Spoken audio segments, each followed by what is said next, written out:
Sometimes our computer display there is insufficient memory or disk space Word cannot display the request font.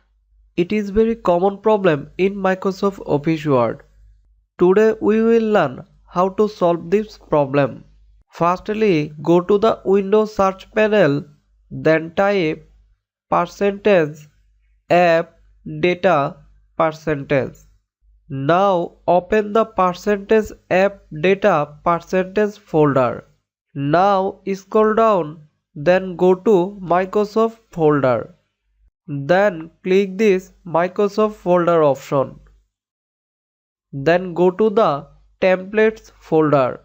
Open it and right click on normal file to rename it as old.